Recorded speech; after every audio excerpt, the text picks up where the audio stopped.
Good morning. How are you this morning? I don't know how my microphone's going to do. I was getting last night on the news stream. I was getting this. I don't know the word. Like clicking, and I didn't like it. So I backed the microphone down quite a bit. Hopefully, it's not too bad. My wife told me that I was really too loud last night. Anyway, I was animated. It was the first show. I want you to be able to hear it. How are you this morning? It's Saturday morning. It's April 2nd. Yesterday was April Fool's. I don't even know what consecutive number we are on. We're on the 34th consecutive live stream. Have I learned anything in the 34 consecutive live streams that I've done? No, not really. Not really. Viewership is down. Might be because I use the same exact thumbnail every day. Thinking about changing that up, but that just adds more time. Thinking about adding chapters to the live streams, but that just adds more time. I know there's people out there because there's this guy that's not a very good YouTuber. It's got a stream right now. He's got, I think, 400 people watching. It would be nice to have 400 people watching on a Saturday morning while we stream. But we can only do so much, right? We can only do so much. So anyway, my eye has been watering this morning. I don't know why. Just finished with an apple and a pear. Quite a bit of food to start the morning. Probably shouldn't have eaten right before the live stream. Probably a mistake. But how are you? How are you? 9 o'clock on a Saturday morning. Some places it's earlier, some places it's later. Not going to be able to do anything about that. I mean, I'm stuck in this time zone. You know, the mind travels. The mind travels. Today is a lot about, hey, one of the streamers that I watch got a new graphics card and it's about $2,000. And we're doing great feeds on Streamlabs. The streams are not going so well on StreamYard. They're very cloudy. I don't like it, but there's nothing I can really do about it right now until I get a different computer, and it's not going to happen for quite some time. I swear, bills and bills and bills and bills just come in, and opportunities for selling homes is going down, which is not good. Let me give you an example. Had a buyer that I've worked with over the past year that is finally just said no. I'm not going to pay these exorbitant prices for houses that aren't worth what I believe them to be worth. Is it frustrating? Yeah, it is, because that's money I'm not getting back. And you may say, well, I'm sure you've got that built in your business model that you're going to show people houses for a year. You're going to take out time from your day because that's your job, and you're going to just go ahead and eat that time and everything's going to be great. Well, we only have so much time every day, and when I'm spending it with people that aren't buying houses, that's not good. That's not the way it's going to work. So, the market may have finally gotten to the point where people are just like, you know what? We're just not going to look anymore. There'll still be strong offers, right? There'll still be people out there. Remember Friday night, was it even Friday? No, Thursday afternoon, that debacle of a house we went to go see. There were 60 people there, and I'm sure they're going to get lots of offers. But, instead of 60 people there now, we're going to have 59 or 58 because one person's going to buy the house and one buyer just left the market. So, I don't know. It's disappointing. It's hard to be in. When you work on the buy side, when you're trying to help buyers, there's always this sense of optimism. We're excited about what we can do. We're excited about what we can go see. And then when someone makes a realization or makes a belief or something that they're not going to go see it, they're not going to buy a new house, that kind of kills the idea of the excitement. the opportunity there. It's over. So I'm not like some agents. I'm not going to go and try and talk somebody into buying a home or changing their opinion on the market. Market is tough. Market is tough right now, and it's not enjoyable. It doesn't mean it always will be like this, but right now it's terrible. And so I don't blame people if you're a buyer, if you said, you know what, I'm not jumping in right now. I'm done. And thank you for your time, but it's over. And so, what are you going to do? That's the issue. It's like, what are you going to do? Today was really, I had a big plan today to go over showings from yesterday. And for some reason, like I had a whole afternoon set for showings.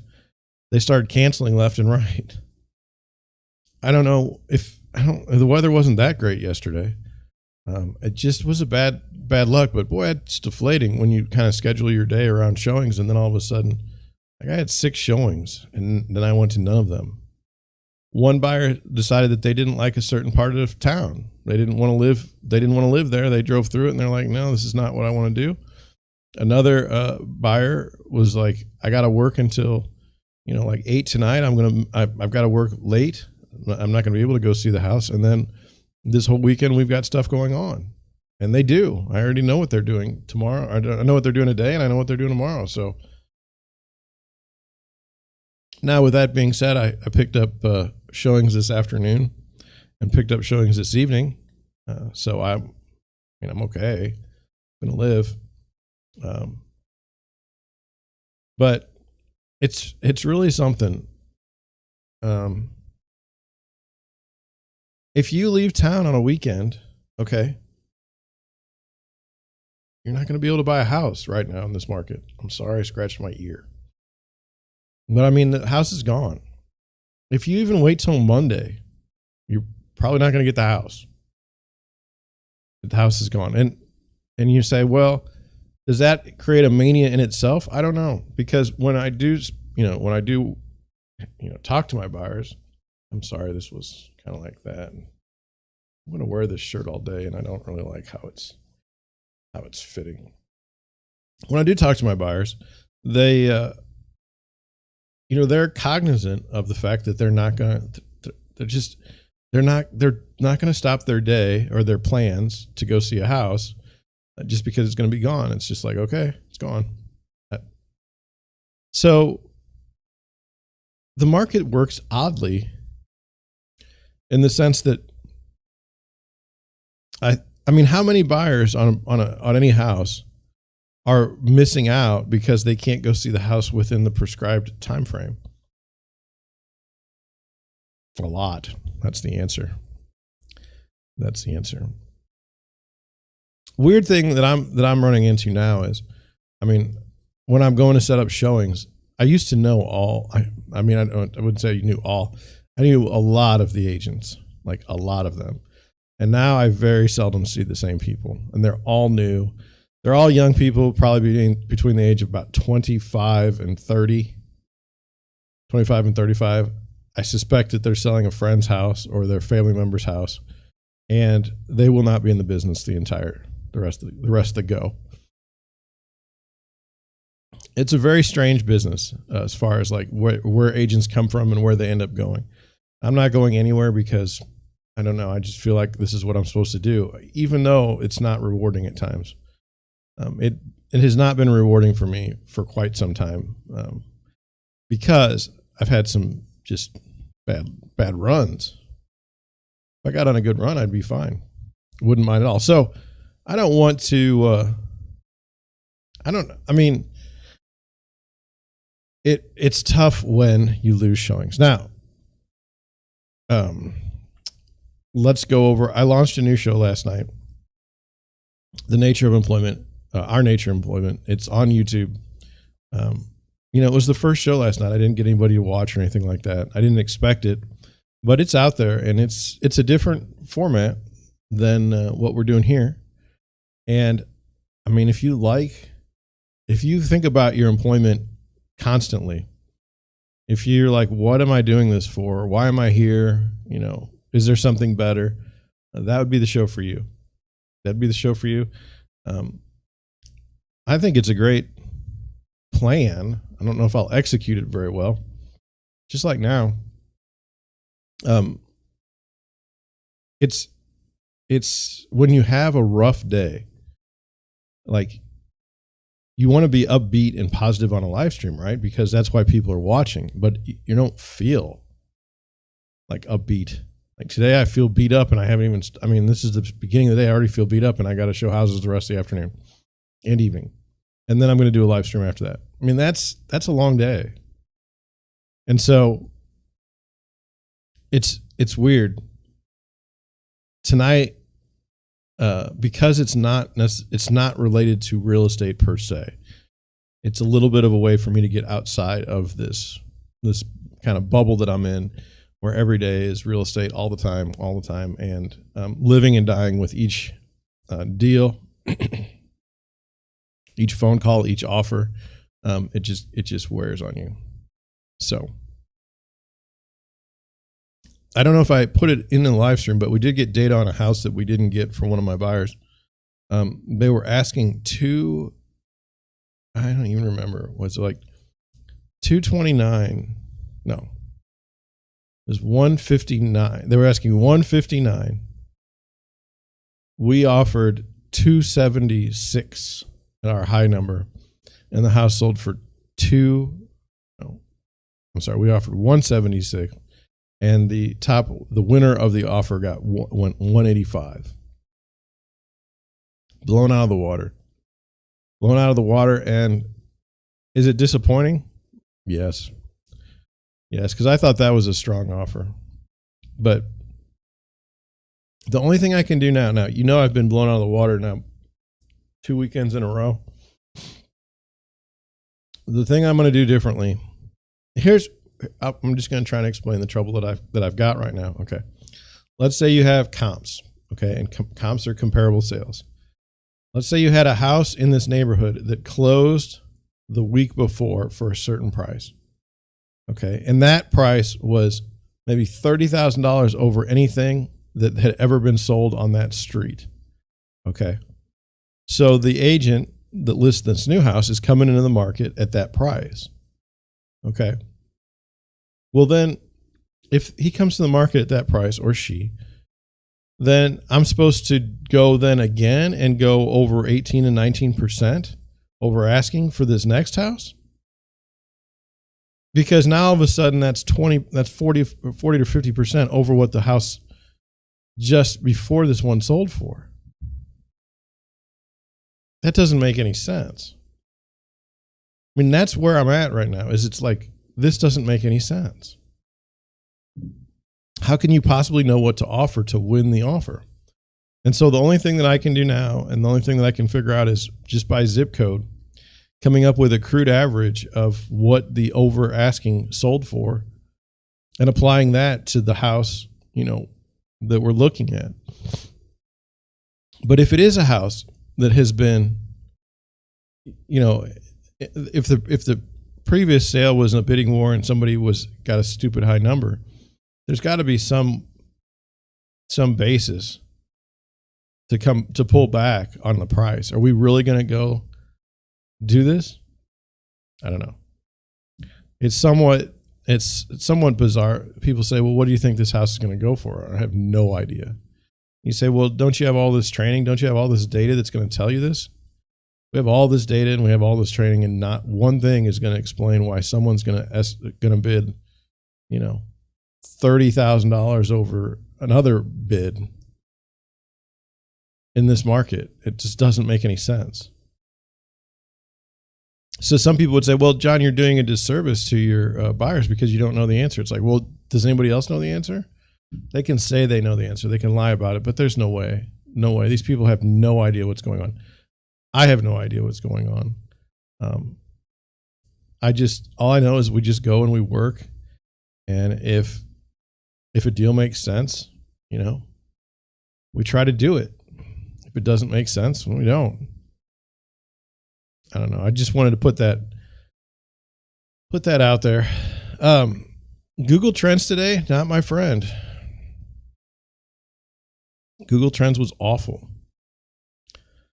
I would show you. Let's go over it just so you can see how terrible it is. Give me 1 second.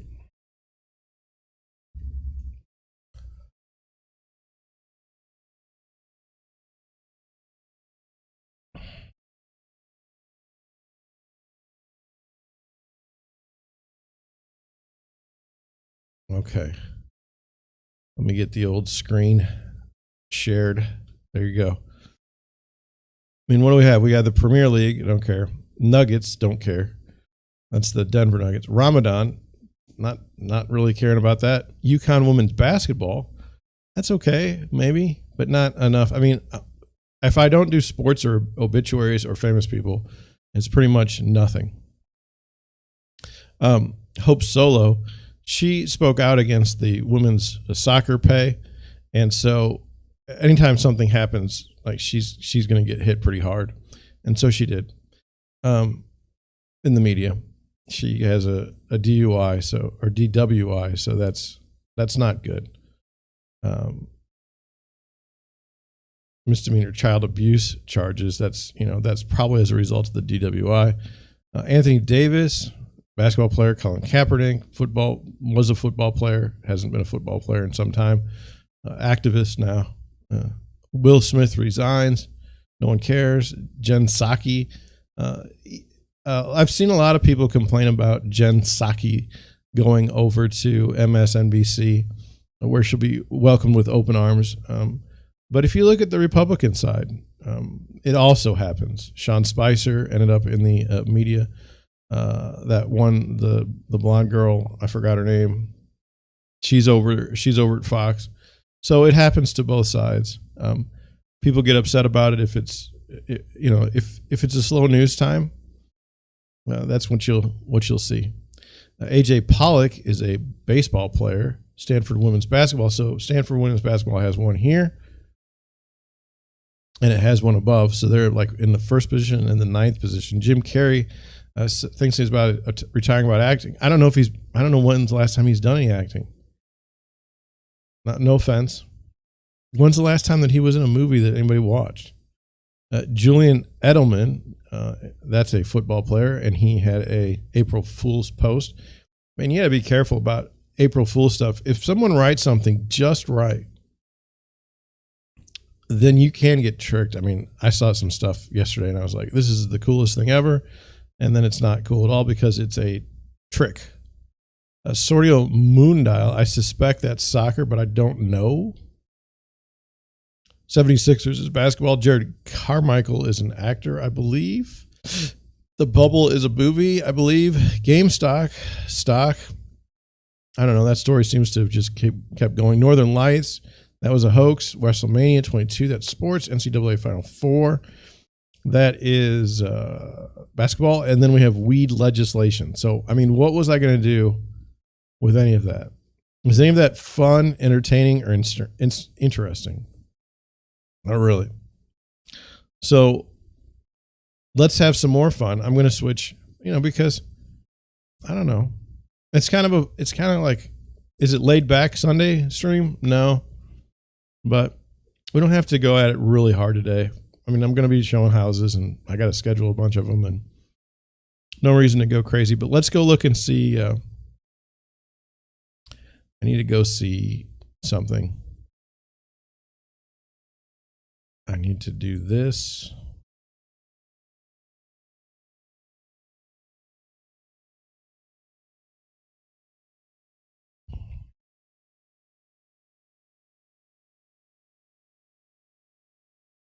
Let's see what's beating me on live stream right now.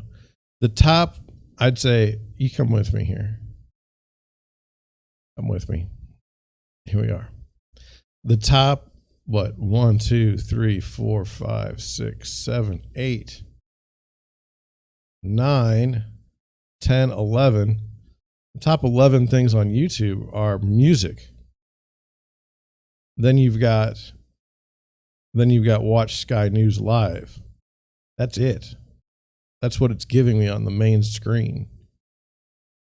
Okay, here we go. This is, oh no, that was all. I mean, I'm not on the main screen and I'm live. This is the best of YouTube live now. Let's do live now here. But this one here doesn't tell you what, you know, what people are, you know, what the views are. So, I mean, this is, I'm not signed in. That's probably the problem. I'm not going to sign in on this one. I'm signed in on the other one. But I mean, do you see me? I don't know if these are numbered by, oh, it's just the top 100. I don't know if this is by the amount of views, but let's see if let's see if Deerwood Realty comes up. If I search for it.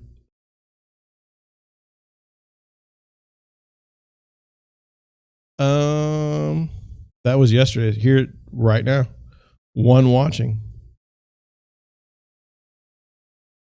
I got to do something with the, I love my thumbnail, but it's just not working here on the YouTube.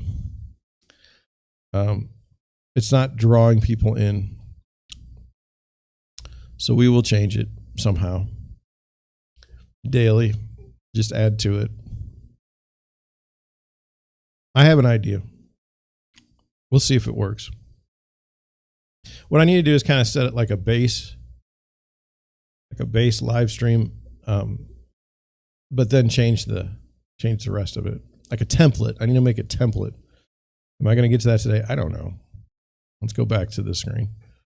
If you think I'm playing around with transitions too much today, it's because I can, basically. So yeah. I mean, we're just going through the list. We will now look at luxury homes. We will start the main program, luxury homes in Chicago. Now, we've been to Chicago like, I don't know, maybe 200 days ago. So some of this stuff is stuff we've already seen. Like, I've seen this house. I'm not interested. This one here, I've not seen. So let's take a look at that. $15.1 million. It's the penthouse at East Grand Avenue. 343 days on the market. $11,389 a month for the HOA fees. Built in 2019. A 2-car garage. Listed really since 2019. Property details. I'm not going to read that because it's too much. So let's take a look. That's when you walk in. That's where you go. I mean, now it's funny, like you go to the steps. I don't know if that's your unit.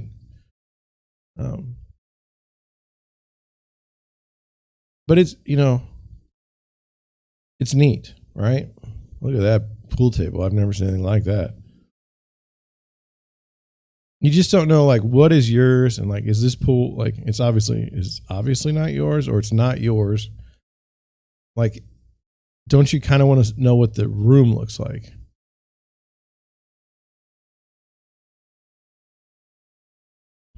You know,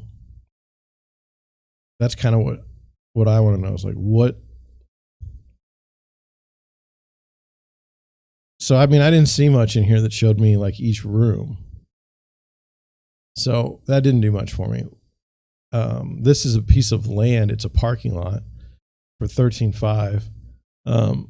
This is a Lakeshore Drive penthouse unit. Let's take a look at it. $12 million asking price, 46 pictures, 196 days on the market. Built in 1927. Been listed since 2021. It says 6 bedrooms, 6.5 baths, 8,000 square feet. Now that view is pretty awesome, right? I mean, that's just awesome. But now look how high you are and look at where you are. I mean, this is cool because It's from 1927. Look at that. Look at that work.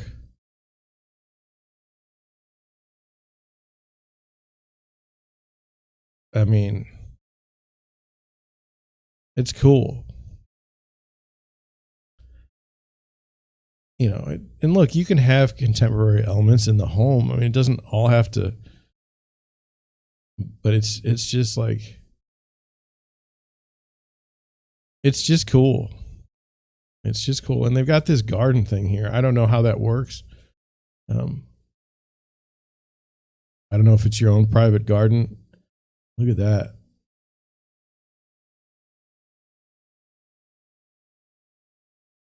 It's just amazing.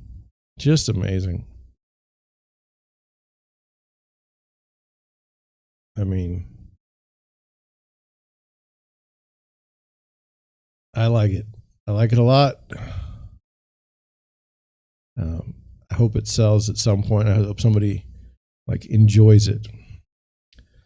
Let's go. I saw this one on Burton. I've seen it before. I'm not interested. This one here on Walton, I don't know if I've seen it, but there's two of them. I think, yeah. There's this one here, and then there's one down here. One for 11 and one for 9. Let's look at this one real quick for 11.9. 3 beds, 4 baths, almost 12 million. Been on the market for 291 days. Your HOA fees a month are $10,563. It was built in 1929. But in 2016, it did sell. So, I mean, it's like somebody did do it. Once in a lifetime opportunity to live in the iconic duplex penthouse in the Palmolive. This unit covers approximately 7,880 interior square feet over 2 floors, and it combines 660 square feet of the 3 exterior terraces. The second floor has 14-foot ceilings, dental molding, wood paneling, an original office, which is now the master bedroom, closet space galore, exquisite master bathroom, office, game room, and much more. Encompassed on the first floor is an enormous chef's kitchen, living room, dining room, and 1 bedroom with ensuite bathroom. Not to mention a beautiful temperature-controlled wine room the present owner installed in their multi-million-dollar renovation since they purchased it. Forever views abound from every direction. Also, this unit comes with its own private elevator and 2 parking spaces, brand new infrastructure for the entire unit, new hardwood floors, new finishes, and the list goes on and on. Qualified buyers only, please. Well, that's kind of obvious.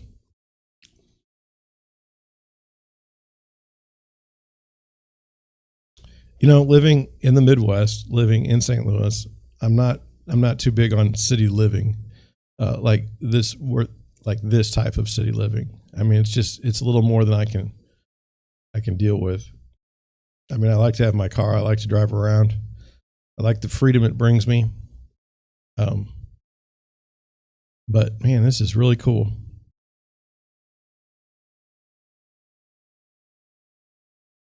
You know, I mean, that is nice. Now he talks about the views a lot, but we don't see it. We're not seeing the views. Like we're not seeing out the windows. We see the windows, but we're not seeing any of the views from the windows. And so that might be a little problematic there. There's one, I mean, I feel like, why are we going this way? What's this other direction? Just me. Okay. That's new construction. That's new construction. That's the same building. This is a lot. This is a house. Let's take a look at this house. This will be the last one. 42 pictures.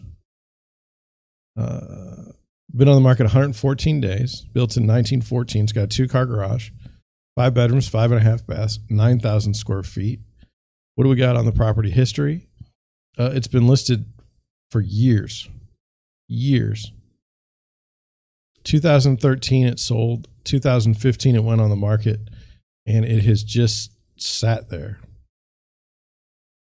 But let's take a look. Okay, you walk up there. There's your first room.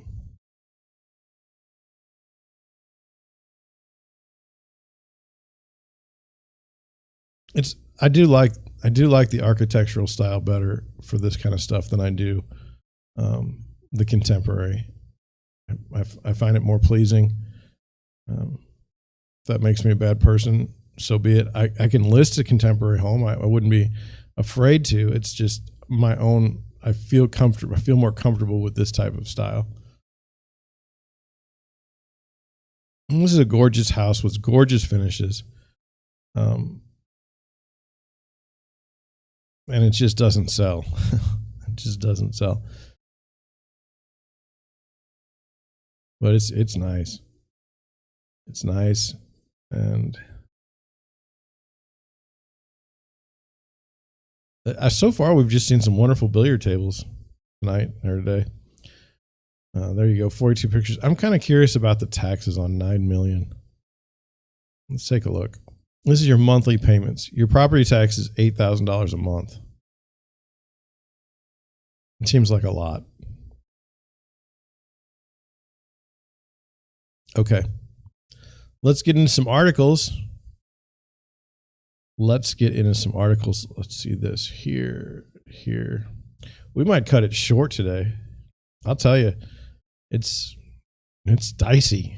We'll have more tomorrow. We'll have some showings at least we can talk about. But boy, today has just been like pulling teeth.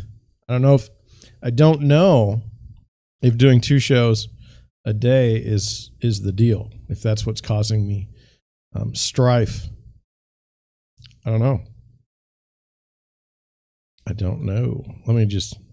saw some things that came up and nice. Okay. All right. Here we go.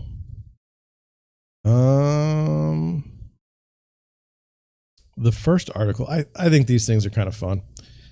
Reader's Digest of all places. How to clean your kitchen from top to bottom. I'd like to know that. It says, follow our pro step-by-step guide to deep cleaning your kitchen and you'll never be embarrassed by an unannounced visitor again.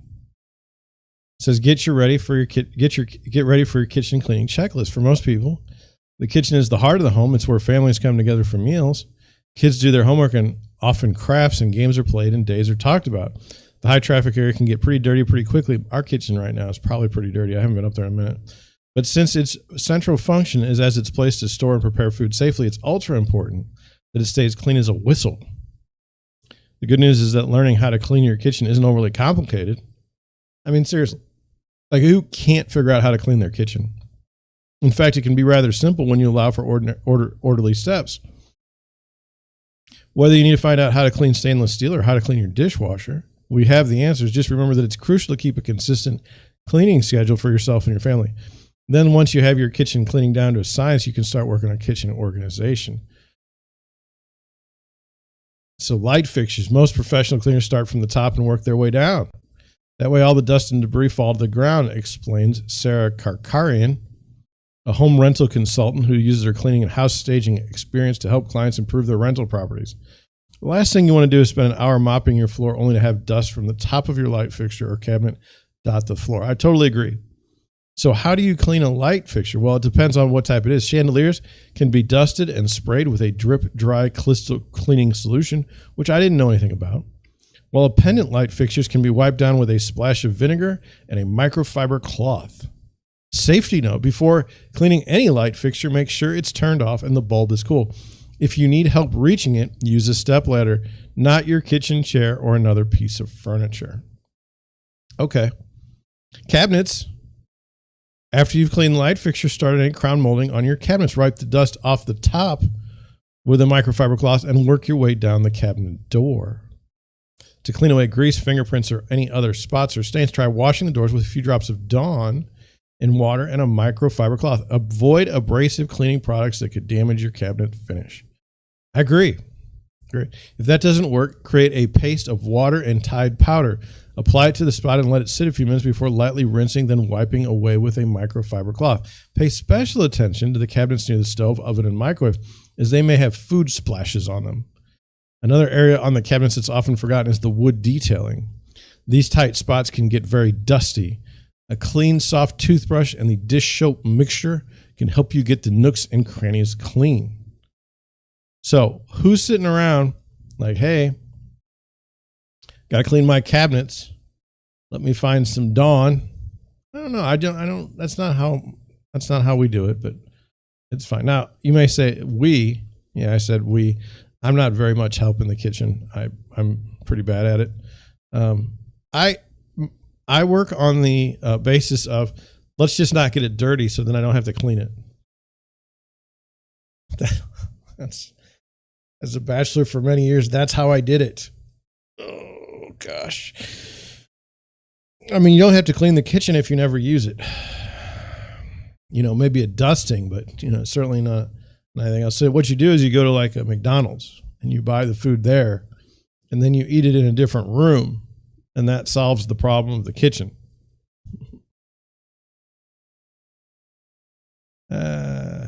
Countertops. To clean countertops made of natural stone, such as quartz or granite, use a simple dish soap, Calcarean prefers Dawn, and water to gently rinse away any particles with a microfiber wrap. Never use a harsh abrasive sponge. No. The same process works for laminate counters. Kind of weird, you know, like if you would have to read to know how to clean a countertop. I was thinking we were going to get like some tips that no one knew, like it was magic.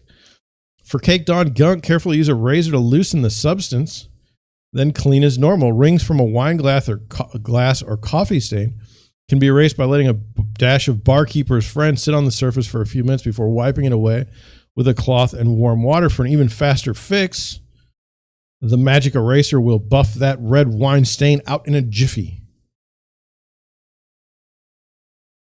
Sink. To keep chrome, stainless steel, or metal finishes on the sink. To clean, she likes to use barkeeper's friend powder, letting it sit for a few minutes before wiping it away with a cloth. You'd be surprised at how much grime builds up right by the drain. I would be. So spend a bit more attention on that area. For a natural alternative, sprinkle a bit of baking soda. Let it sit for a minute or two, then scrub while you're at it. Also remember to clean and deodorize your garbage disposal. Yes, that's, you know what? That's one of the things that I haven't done in a while is cleaned and deodorized my garbage disposal. Dishwasher. Deep cleaning a dishwasher takes a bit of time and elbow grease. My arm kind of hurts right now. I haven't stretched yet this morning. But luckily, it doesn't have to be done too frequently. About once every month should do, depending on the model and the type of water you have. The exterior, however, is completely different. Completely different. Grimy fingerprints, food splashes, and hard water stains stick like crazy to the stainless steel. Clorox scientist and cleaning expert Mary Gagliardi suggest wiping down the exterior with a Clorox wipe. Now, that's so strange. You know, of all the things that I wouldn't have seen coming, it's the Clorox scientist recommending using a Clorox wipe. Paying special attention to the areas around the seal, which tend to harbor bacteria, and the hinges, which can be hard to reach. Stovetop. Cleaning your stovetop is vital. Vital. Not only because a dirty stove looks bad, but also because food splatters contain bacteria and can lead to grease buildup. Wow. Bacteria, particularly from raw chicken, meat, or seafood, can lead to food poisoning, while grease can lead to a grease fire. That's why you need to clean and disinfect your stovetop. Clean and disinfect it. How to clean your stovetop depends on which type of stove you have. Well, that seems obvious, but again, I'm reading a story about how to clean your kitchen. In general, warm water with a few drops of dish soap and a microfiber towel are enough to tackle the job. For hardened food stains on a glass electric cooktop, which we don't have, use a small razor blade as opposed to a large one, like to gently chip away the spot. Fridge.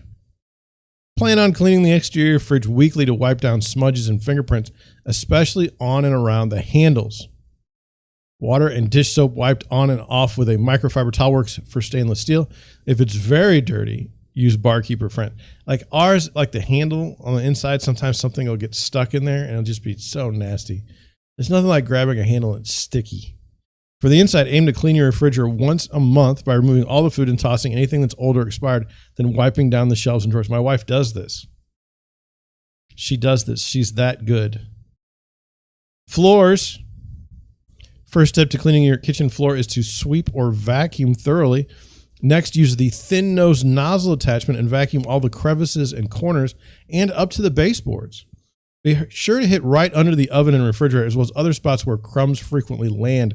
If the floor is tiled and you're going to clean your grout, whip up a thick paste of baking soda and water, or Dawn and water, and attach a microfiber cloth to a mopping tool like a Swiffer or Bona. Glide the mop across the floor left to right and top to bottom, catching all the dust and other particles. Vacuum whatever doesn't stick to the cloth. So kind of like this picture isn't really what you are supposed to do based on this. But whatever. Microwave. Well, my microwave, you know, the microwave popcorn always gets some like grease in there. It's nasty.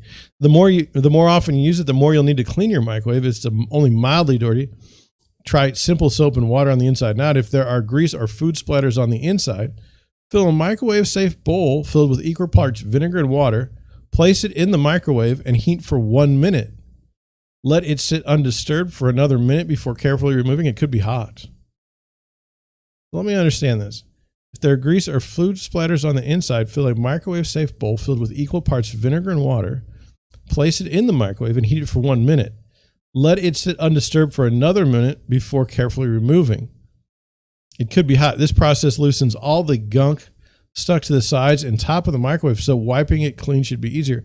Don't forget to remove the turntable and wash it with soap and water. Well, yes. These are all wonderful tips. Let me get to the last one. Coffee maker. Though the exact steps you'll take to clean your coffee maker are a bit different if you have a Keurig machine, the general idea is the same. Have white vinegar on hand. It's food safe and good for cleaning both the interior and exterior of your coffee maker, although you'll want to check your specific model's user manual first. In most cases, you can use a vinegar solution to clean the inside of your appliance and also descale it. To clean the exterior of a stainless steel or plastic coffee maker, make a mixture of 1 part vinegar to 1 part water, spray it down, and then wipe away any coffee stains or fingerprints. If your carafe, I've never been able to say that right, is dishwasher safe, go ahead and run it through a cycle. Well, what have we done here? We've had a wonderful article on cleaning the kitchen. And let's be honest, when you clicked on the button live stream, we're going to have a live stream. And then you said, me, like, I'm going to go watch this live stream. What's it going to be about? And I said, it's going to be about cleaning your kitchen today. Oh, let me sign up for that. Let me put that on the list. Well, you know what? We just did. You're welcome. Only Deerwood Realty can bring you kitchen cleaning tips on a Saturday morning. You're welcome.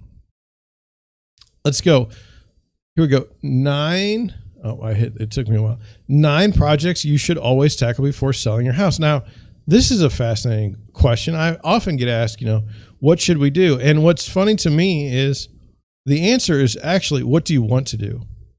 What do you want to do? Because, like, it's not enough to say, what can I do? Because when you do that, you're telling me, you're signaling to me that you want to do something.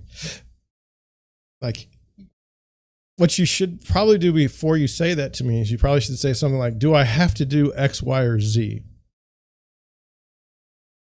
John, if we lowered the price $10,000 on the asking price, could we get away from having to do a lot of this stuff? I would say yes. Let's go through this article. Let's see if I agree. I just hit a bunch of buttons on my keyboard. I hope that didn't ruin the stream. Well, it looks like we're still going. Here we go. Let's go into it here. It says, apply a fresh coat of paint. Unless you've recently painted, your home could use a fresh coat or two of paint. Over time, walls experience a lot of wear and tear and can also get dingy. Christopher Tartaro, an agent at Warburg Realty, says he's always surprised when a seller looks at him sideways and says, you want me to do what? But he explains that painting the home is much. You must have, if you lived in a home for 10 years, you have 4 kids, and you expect to bring top dollar. So yes, I'm suggesting that you paint. Tartaro says painting the home makes it stand out from other properties and can help reduce the time on the market. Properties are being sold every weekend. over asking, and we're going to worry about painting. Since you see the house every day, it's easy to overlook problems that may jump out to buyers. Overall, wall can be scraped or peeling, and sometimes previous water damage was left unattended. Also, if you have accent walls, she recommends painting them white. Let your buyer imagine the color they want the wall to be. That way they won't get distracted by having to add repainting to the to-do list for their new home. That's very controversial. Do I have people that would paint the house if I told them? Like, what does it cost to get a painter in a house? $6,000? It's a lot of money. It's a lot of money. So I don't know that I would do that.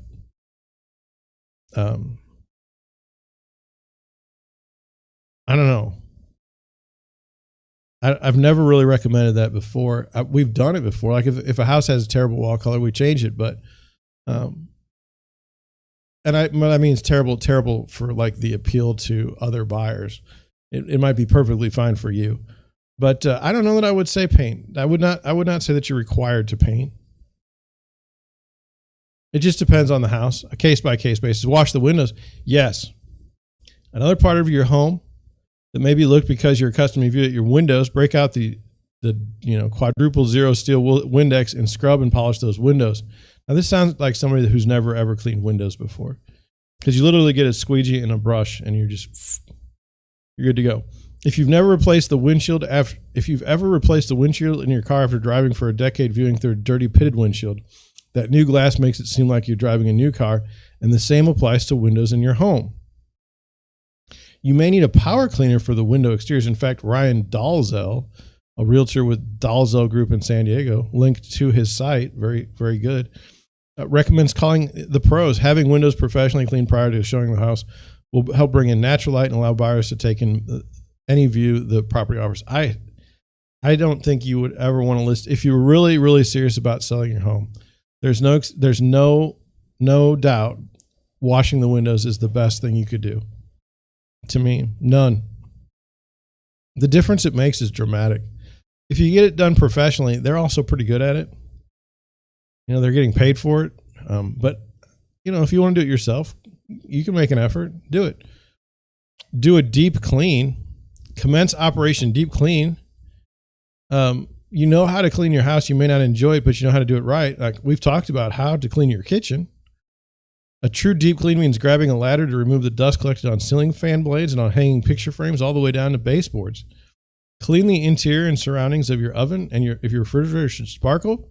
Lastly, replace the filters for your heating, ventilation, air conditioning system. Well, okay. Now, I agree with that, but it depends. Like, are you living there? Are you going to stay in the unit while it's being sold, or the home? If you are, it's going to be tough to keep that thing clean all the time. Same thing with like painting. I mean, if you're leaving, I don't know. It's tough. Declutter. Always. Another project that costs nothing, except some time, but pays big dividends, is doing a room by room decluttering. Every buyer loves to going into model homes because they're perfectly staged, and that's a tough standard to meet. Just cleaning off countertops, boxing up extra picture frames and decorations, and thinning out some furniture will make rooms appear bigger and allow the buyer to imagine their own furniture in the living space. I agree with this. What happens to most buyers is they'll walk into a house. And there'll be so much stuff that it's like, what are we going to do? Like, what are we going to do with all this stuff? So I 100% recommend, like, the buyer can't deal with all of that.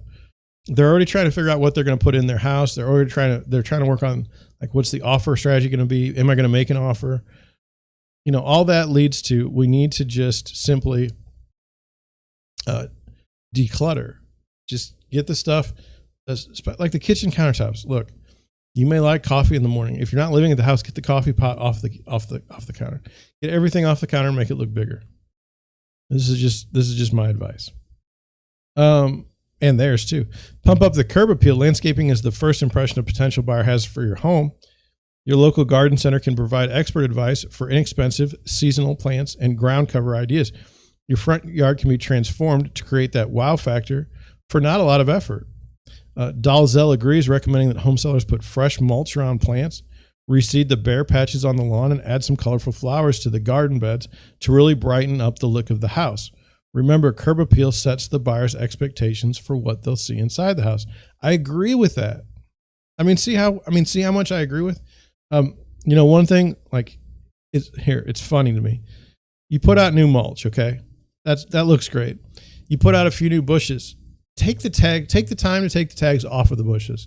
Try not to make it so obvious that you're doing it. I know that sounds funny. I had a house this past summer that the people went and they spent some money on the landscaping out front, and then they didn't water it at first. They didn't kind of realize that it needed to be watered all the time because it was just getting established. And it was funny to me because there was this one bush, and we sold the house in the first weekend, but it had to close in 30 days. And there was this one bush, and it was just like looking worse and worse and worse. And I was trying to just keep it alive, at least for when the people moved in. It was terrible. We got it. It was okay. But yeah, definitely work on the curb appeal. It's definitely like when you look on the MLS, if someone puts a picture of the inside of the house instead of the outside of the house first, that's a dead giveaway that they're ashamed at the way the house looks. They're ashamed at the curb appeal. Similarly, if you have a house and your curb appeal is off, that house could be beautiful on the inside. And, the problem is it's beautiful, but no one really pays attention because they see the first picture and they're like, nope. Curb appeal is very important. Address pesky pests. A project that sellers sometimes overlook is pest control. Are there signs of pests in your home? If so, clean up those signs and call a pest control company and take care of the project. This is ongoing. Sellers will want to know where the major pest issues are in their home and continue to monitor them for ongoing activity. So, very, very fascinating here. Termites. Do we talk about termites? Yes. That's on the disclosure. Spiders. I don't care about spiders, but some people are very afraid of spiders. Bugs in general. I don't know. In the house, I don't particularly. We have like this gnat that's flying around. It's terrible. But it is what it is, right? You don't want to have mouse traps all around your house. That indicates that your house is infested with mice. But then again, when you're at a showing, you don't want a rat to run across the room. So this is a tough one. What I'm going to do is I'm going to assume that if you're going to list your house, you know about the pest problem and you're going to take care of it. The problem is I think some people don't. I often see you'll see cockroaches and stuff on their backs, and it's just ugh. Anyway, minimize pet paraphernalia. Just as sellers would be advised to minimize the effect of young children's toys strewn about the home, they should do the same with pets and their toys, accessories, and furniture. Before potential buyers view the property, make an effort to declutter the pet supplies and keep them out of sight wherever possible. Well, yes, of course. Take a little box, take all the toys and put them in the box. It's not that difficult. You want to trip over something when you're going through a house. That's not a big deal. That's an obvious. Doesn't cost you anything. Upgrade your cabinets. Now, this is expensive. Since the largest and oftentimes most costly component in a kitchen is cabinets, refreshing them is a great way to update your space. Options range from simply painting stained or painted cabinets to replacing the doors and drawers with a new style. For a very budget-friendly refresh, scrub your cabinets and polish them with a cabinet restorer.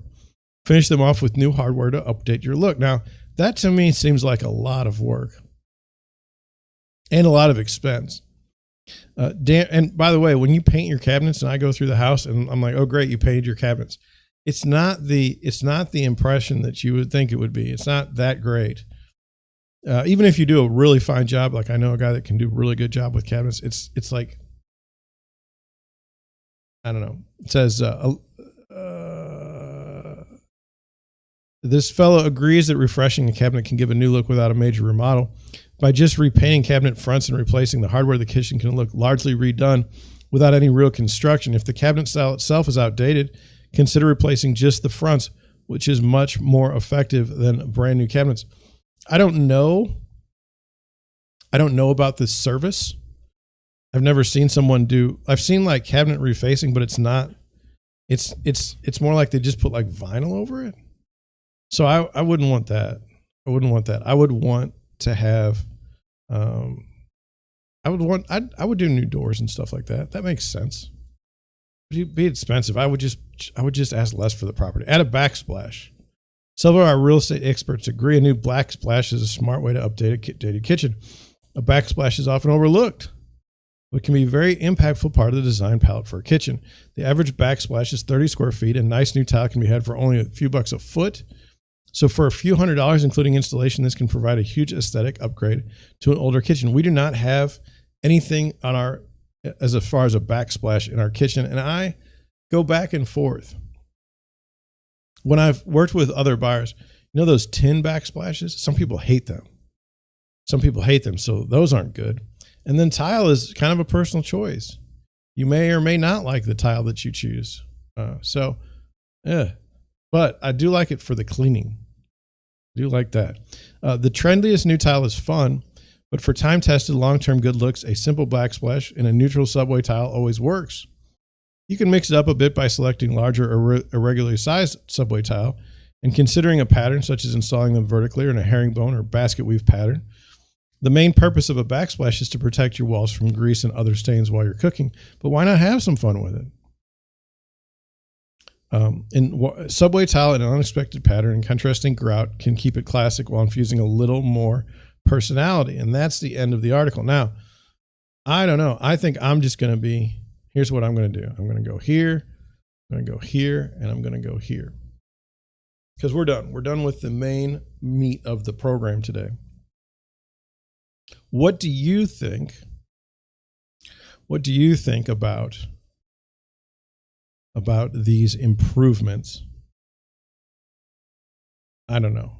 I'm going to close that out because it's annoying me. So we've gone through a lot today. We've gone through luxury homes in Chicago. We've talked about how to clean your kitchen. We've talked about all kinds of things you can do to spruce up your house for a showing. Well, that's helpful. We should all look for that. I don't know. We kind of agree with all that stuff. Pretty good. Pretty good. I'm going to cut it short. The reason why I'm going to cut it short is I'm going to try and do a thumbnail for my live stream, see if that helps any, because we're not getting the views we need. It could be the content. It could be the content creator. You could just not like me, and that's okay. It's all right. But anyway, with that, I'm going to head on out. Thank you for watching. I'll see you tomorrow, 9 a.m. Be here, right here.